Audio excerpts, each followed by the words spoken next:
നമുക്കെല്ലാവർക്കും കഴിക്കാൻ ഒരുപാട് ഇഷ്ടമുള്ള ഒരു റൈസ് ആയിരിക്കില്ലേ മന്തി. ഉണ്ടാക്കാനും നല്ല എളുപ്പമാണ്. നമ്മുടെ ചാനലിൽ തന്നെ ഓൾറെഡി ഞാൻ 2 മന്തി റെസിപ്പീസ് ഇട്ടിട്ടുണ്ട് കേട്ടോ. അപ്പോൾ ഇന്ന് നമ്മൾ ചെയ്യാൻ പോകുന്നത് അതിൽ നിന്നൊക്കെ കുറച്ച് വെറൈറ്റി ആയിട്ടുള്ളൊരു മന്തി റെസിപ്പിയാണ്. അപ്പോൾ ഇതിന് നമുക്ക് മന്തി മസാലയോ അല്ലെങ്കിൽ ഉള്ളിയോ തക്കാളിയോ ഒന്നും ആവശ്യമില്ല കേട്ടോ. അതൊന്നും ഇല്ലാതെ എങ്ങനെയാണ് ഈ മന്തി ഉണ്ടാക്കുക നമുക്ക് നോക്കാം. ഇതിന് വേണ്ടിയിട്ട് ഞാനിവിടെ ഒരു 5 പീസ് ചിക്കൻ എടുത്തിട്ടുണ്ട് കേട്ടോ. 5 അല്ല 6 പീസുണ്ട്. അതിൽ കുറച്ച് വലിയ പീസും ഒരു 2 ചെറിയ പീസൊക്കെ ആയിട്ടാണ് എടുത്തിട്ടുള്ളത്. അപ്പോൾ നമുക്ക് ആദ്യം ശ്രദ്ധിക്കേണ്ട കാര്യം എന്ന് പറഞ്ഞാൽ ഈ ചിക്കനെ നമ്മൾ നന്നായിട്ട് കഴുകിയിട്ട് നല്ല പോലെ ഡ്രൈൻ ചെയ്തിട്ട് എടുക്കണം. പിന്നെ വെള്ളം തോന്നുന്നുണ്ടെങ്കിൽ വേണമെങ്കിൽ ഒരു തുണി വെച്ചിട്ടോ അല്ലെങ്കിൽ ടിഷ്യൂ വെച്ചിട്ടൊക്കെ ഒന്ന് ഒപ്പിയിട്ട് എടുക്കാം. എന്നിട്ട് നമ്മൾ ഫോർക്ക് വെച്ചിട്ട് ഇതുപോലെ ചിക്കനിലൊന്ന് കുത്തിയിട്ട് കൊടുക്കുക കേട്ടോ. കാരണം ആ മസാല അല്ല നമ്മൾ ഫ്രൈ ചെയ്യുമ്പോൾ അതിൻ്റെ ടേസ്റ്റൊക്കെ ഒന്ന് ഉള്ളിലേക്ക് കയറാൻ വേണ്ടിയിട്ടാണ് ഇങ്ങനെ ചെയ്യുന്നത്. അപ്പോൾ ചിക്കൻ ഉടഞ്ഞു പോകാതിരിക്കാൻ വേണ്ടിയിട്ട് പ്രത്യേകം ശ്രദ്ധിക്കാം കേട്ടോ ഇങ്ങനെ കുത്തുമ്പോൾ. ഇനി നമുക്ക് അപ്പോൾ ഇതൊക്കെ കുത്തിയിട്ട് റെഡിയാക്കുക. എന്നിട്ട് നമുക്ക് വേണ്ടത് എന്താണെന്ന് വെച്ചാൽ ഇതുപോലൊരു പാത്രമാണ്. ഞാനിപ്പോൾ ഇതിൻ്റെ അടിയിൽ തന്നെ ഉണ്ട്. ഇങ്ങനെ ഒരു പാത്രം എടുക്കുക. അതായത് ഈ പാത്രത്തിൽ നമുക്ക് ഈ ചിക്കൻ പീസ് ഇങ്ങനെ നിരത്തി വെക്കാൻ പറ്റണം. അതിന് വലിപ്പമുള്ളൊരു പാത്രം വേണം നമ്മൾ എടുക്കാൻ കേട്ടോ. ചിക്കൻ ഒന്നിൻ്റെ മുകളിൽ ഒന്നായിട്ട് വെക്കരുത്. എല്ലാം ഇങ്ങനെ നിരത്തിയിട്ട് വെക്കാൻ പറ്റണം. പിന്നെ നമുക്കിതിലേക്ക് ആവശ്യമുള്ളത് ഇത്രയും സാധനങ്ങളാട്ടോ. അപ്പോൾ ഇത് നമ്മൾ വേറെ പൊടികളൊന്നും ഉപയോഗിക്കുന്നില്ല, ഇത് മാത്രമേ ഉപയോഗിക്കുന്നുള്ളൂ ഇതിലേക്ക്. അപ്പോൾ ഞാനിവിടെ ആദ്യം കുറച്ച് ഏലക്ക എടുത്തിട്ടുണ്ട്. പിന്നെ ഞാൻ എടുത്തിട്ടുള്ളത് കുറച്ച് ഗ്രാമ്പുമാണ്. പിന്നെ നമുക്ക് വേണ്ടത് ഒരു 2 മാഗി ക്യൂബും ചിക്കൻ മാഗി ക്യൂബും ഒരു 1.5 ടേബിൾ സ്പൂൺ കുരുമുളകും അതേപോലെ തന്നെ ഒരു 3/4 ടേബിൾ സ്പൂൺ ചെറിയ ജീരകം. ഇത്രയും സാധനങ്ങൾ മാത്രമേ വേണ്ടുള്ളൂ.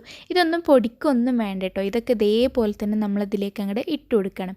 അപ്പോൾ നമ്മൾ മുമ്പ് ചെയ്ത കുഴിമന്തിയുടെ റെസിപ്പിയിൽ നമ്മൾ കുരുമുളക് പൊടിയായിരുന്നു യൂസ് ചെയ്തിരുന്നത്.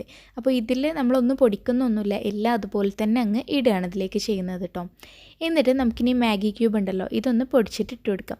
അപ്പോൾ മുമ്പുള്ള മന്തി റെസിപ്പീസിൻ്റെയൊക്കെ കമൻസിൽ കുറേ പേര് പറഞ്ഞിട്ടുണ്ട് മാഗി ക്യൂബ് നല്ലതല്ല എന്ന്. അത് ശരിയാണ്, അത് എനിക്കും അറിയാം മാഗി ക്യൂബ് നല്ലതല്ല എന്ന്. പക്ഷേ എന്താ ചെയ്യുക, നമ്മൾ മന്തി ഉണ്ടാക്കുമ്പോൾ അതിൻ്റെ കറക്റ്റ് ഫ്ലേവർ കിട്ടണം എന്നുണ്ടെങ്കിൽ മാഗി ക്യൂബ് ചേർത്തേ മതിയാവും. അതുകൊണ്ടാണ് ചേർക്കുന്നത്. അപ്പോൾ നമ്മൾ സ്ഥിരമായിട്ട് എപ്പോഴും ഒന്നും ഉണ്ടാക്കുന്നില്ല, വല്ലപ്പോഴും അല്ലേ ഉണ്ടാക്കുന്നുള്ളൂ. അപ്പോൾ കുഴപ്പമൊന്നും ഉണ്ടാവില്ല എന്ന് വിചാരിക്കാം. അപ്പോൾ എന്തായാലും ഞാൻ ഈ 2 മാഗി ക്യൂബ് ഇതിലേക്കൊന്ന് പൊടിച്ചിട്ട് ചേർക്കുന്നുണ്ട് കേട്ടോ. നമ്മളിനി ഇതിലേക്ക് എക്സ്ട്രാ ഉപ്പൊന്നും ചേർക്കുന്നില്ല. കാരണം ഈ ചിക്കനിലേക്ക് ആവശ്യമുള്ള ഉപ്പ് ഈ മാഗി ക്യൂബിൽ തന്നെ ഉണ്ടാകും. അതുകൊണ്ട് വേറെ എക്സ്ട്രാ ഉപ്പൊന്നും ചിക്കനിലേക്ക് ചേർത്ത് കൊടുക്കേണ്ട ആവശ്യമില്ല കേട്ടോ. പിന്നെ ഞാനിതിലേക്ക് കളറിന് വേണ്ടിയിട്ട് കുറച്ച് റെഡ് ഫുഡ് കളർ ചേർക്കുന്നുണ്ട്. ഇത് ഓപ്ഷനിലാണ്, വേണമെങ്കിൽ മാത്രം ചേർത്താൽ മതി, ഒരു നിർബന്ധമില്ല കേട്ടോ. ഞാൻ ഫോട്ടോയിലൊരു ഭംഗിക്ക് വേണ്ടിയിട്ട് മാത്രം ചേർക്കുകയാണ്. പിന്നെ യെല്ലോ കളറിന് വേണ്ടിയിട്ട് ഞാനിവിടെ കുറച്ച് സാഫ്രോൺ ആണ് കേട്ടോ എടുത്തിട്ടുള്ളത്. അത് കുറച്ചൊരു ചൂടുള്ള പാലിൽ കുറച്ച് സമയം ഇട്ട് വെച്ചാൽ മതി, ചെറിയൊരു യെല്ലോ കളർ കിട്ടും. ഇനി അതല്ലെങ്കിൽ കുറച്ച് മഞ്ഞൾപ്പൊടി കുറച്ച് പാലിൽ കലക്കിയിട്ട് വേണമെങ്കിൽ അങ്ങനെ ഒഴിക്കാം കേട്ടോ. പിന്നെ നമുക്കിതിലേക്കൊരു 3/4 കപ്പ് സൺഫ്ലവർ ഓയിലും കൂടെ ഒഴിച്ചു കൊടുക്കണം. അത് നിർബന്ധമാണ് കേട്ടോ. സൺഫ്ലവർ ഓയിൽ ഇത്ര തന്നെ വേണ്ടി വരും. ഇതിൽ എല്ലാം കൂടെ നമ്മൾ റൈസിലേക്ക് എടുക്കൊന്നുമില്ല, ബാക്കി കുറച്ച് നമ്മൾ ഒഴിവാക്കും. പക്ഷേ ആദ്യം ചിക്കനിലേക്ക് നമ്മൾ ഇത്ര തന്നെ ഒഴിച്ചു കൊടുക്കണം. എന്നിട്ട് കൈ വെച്ചിട്ട് തന്നെ ഇത് നല്ല പോലെ ഒന്ന് മിക്സ് ചെയ്തിട്ട് എടുക്കുക കേട്ടോ. കൈ വെച്ചിട്ട് തന്നെ ചെയ്യുക, എന്നാലേ നല്ല പോലെ എല്ലായിടത്തും ആവുള്ളൂ. ഇപ്പോൾ എല്ലാം ഞാൻ റെഡിയാക്കിയിട്ടുണ്ട്. ഇനി ഇതിനെ കുറച്ച് സമയം നമുക്കിവിടെ ഒന്ന് മാറ്റി വെക്കാം. ആ സമയം കൊണ്ട് നമുക്ക് റൈസ് വേവിച്ചെടുക്കാം. അപ്പോൾ അതിനുള്ള വെള്ളം ഞാൻ വെച്ചിട്ടുണ്ട്. നമ്മൾ ചോറ് വേവിച്ചിട്ട് ഊറ്റിയിട്ടെടുക്കാനാട്ടോ. അപ്പോൾ അതിലേക്ക് ആവശ്യത്തിനുണ്ട് ഉപ്പ് ചേർത്ത് കൊടുക്കുക കേട്ടോ റൈസിലേക്ക്. പിന്നെ ഞാനിതിലേക്ക് ഒരു ഉണക്കനാരങ്ങയും കൂടെ ചേർക്കുന്നുണ്ട്. നിർബന്ധമൊന്നുമില്ല, കയ്യിലുണ്ടെങ്കിൽ ചേർത്ത് കൊടുക്കുക. എൻ്റെ കയ്യിലിപ്പോൾ ഒന്നുണ്ടായിരുന്നു, അതുകൊണ്ട് ഞാൻ ഇടുന്നു എന്നേ ഉള്ളൂ കേട്ടോ. ഇനി നമുക്ക് വെള്ളമൊക്കെ നല്ല പോലെ ഒന്ന് തിളച്ച് വരുമ്പോൾ നമുക്ക് അരി ഇട്ട് കൊടുക്കാം. ഞാനിപ്പോൾ ബസ്മതി റൈസ് ആട്ടോ എടുത്തിട്ടുള്ളത്. 2 ഗ്ലാസ് അരിയാണ് ഞാൻ എടുത്തിട്ടുള്ളത് കേട്ടോ. അപ്പോൾ ഈ 2 ഗ്ലാസ് അരിയിലേക്കുള്ള അളവാണ് ഞാനിപ്പോൾ ഈ പറഞ്ഞതൊക്കെ കേട്ടോ. അപ്പോൾ അരി ഇട്ട് കൊടുത്തിട്ട് നമുക്കൊന്ന് ഇളക്കി കൊടുക്കാം. എന്നിട്ട് നമുക്കിതിനെ ഒരു 3/4 ഭാഗം, ഒരു ഏകദേശം ഒരു 80% ഒന്ന് കുക്ക് ചെയ്തിട്ട് എടുക്കണം. അപ്പോൾ ഈ 80% കുക്ക് ചെയ്യുക എന്ന് പറയുമ്പോൾ എന്താണെന്ന് വെച്ചാൽ നമ്മൾ അതൊന്ന് കഴിച്ച് നോക്കണം കേട്ടോ. അരി എടുത്തിട്ടൊന്ന് കഴിച്ച് നോക്കുക. അപ്പോൾ അതിൻ്റെ ഒരു കടി ഉണ്ടാവുമല്ലോ, അതൊക്കെ മാറണം. ആ കടി മാറണം. എന്നാൽ അരി ഒരുപാടങ്ങ് ഭയങ്കര സോഫ്റ്റ് ആയി പോകാനും പാടില്ല, ഒട്ടലൊന്നും വരാനും പാടില്ല. അതാണ് കേട്ടോ ഈ 80% കുക്ക് ചെയ്യുക എന്ന് പറയുന്നത്. അതല്ലാതെ അരിയുടെ ആ കടി മാറാതെ നമ്മൾ ഒരിക്കലും അത് ഡ്രൈൻ ചെയ്തിട്ട് എടുക്കാൻ പാടില്ല. അപ്പോൾ ഒരു വേവാത്ത പോലെ തന്നെ നമുക്ക് ഫീൽ ചെയ്യും. അപ്പോൾ അതുകൊണ്ട് തന്നെ കറക്റ്റ് ആ വേവ് ശ്രദ്ധിക്കട്ടോ. വേവ് കൂടിപ്പോയാലും ഒരു ടേസ്റ്റും ഉണ്ടാവില്ല. ചോറ് ഞാനിപ്പോൾ ഡ്രൈൻ ചെയ്യാൻ വെച്ചിട്ടുണ്ട് കേട്ടോ. അപ്പോൾ ഈ സമയം കൊണ്ട് നമുക്ക് ചിക്കൻ ഒന്ന് ഫ്രൈ ചെയ്തിട്ടെടുക്കാം. അപ്പോൾ ചിക്കൻ ഫ്രൈ ചെയ്യേണ്ടത് എങ്ങനെയാണെന്ന് വെച്ചാൽ ആദ്യം നമ്മൾ നല്ല ഹൈ ഫ്ലെയിമിലിട്ടിട്ട് 5 മിനിറ്റ് കുക്ക് ചെയ്യണം. അപ്പോൾ അടച്ചു വെച്ചിട്ട് തന്നെ ചെയ്യുക. 5 മിനിറ്റ് അടച്ചു വെച്ചിട്ട് നല്ല ഹൈ ഫ്ലെയിമിലിട്ടിട്ട് വേവിക്കാം. അതിനുശേഷം ഇപ്പോൾ 5 മിനിറ്റ് കഴിഞ്ഞു കേട്ടോ. എന്നിട്ട് ഞാൻ ഇതിനൊന്ന് തിരിച്ചിട്ട് കൊടുക്കുകയാണ്. ഇനി നമ്മൾ ഫ്ലെയിം നല്ലപോലെ കുറച്ചിട്ട് വെക്കാം. നല്ലപോലെ എന്ന് പറഞ്ഞാൽ നന്നായിട്ട് തന്നെ കുറച്ചിട്ട് വെക്കാം. എന്നിട്ട് ചെറിയ തീയിലിട്ടിട്ട് നമുക്കിതിനെ കുക്ക് ചെയ്തിട്ട് എടുക്കാം കേട്ടോ. അപ്പോൾ ഞാനിപ്പോൾ അങ്ങനെയാണ് ചെയ്യുന്നത്. ഇപ്പോൾ നമ്മുടെ ചിക്കനൊക്കെ വേവായിട്ടുണ്ട് കേട്ടോ. ഇനി നമുക്ക് മന്തി പെട്ടെന്ന് തന്നെ റെഡിയാക്കാം. അപ്പോൾ ഞാൻ ഡ്രൈൻ ചെയ്ത റൈസൊക്കെ ഇവിടെ ഒരു പാത്രത്തിലേക്ക് ഇട്ടിട്ടുണ്ട്.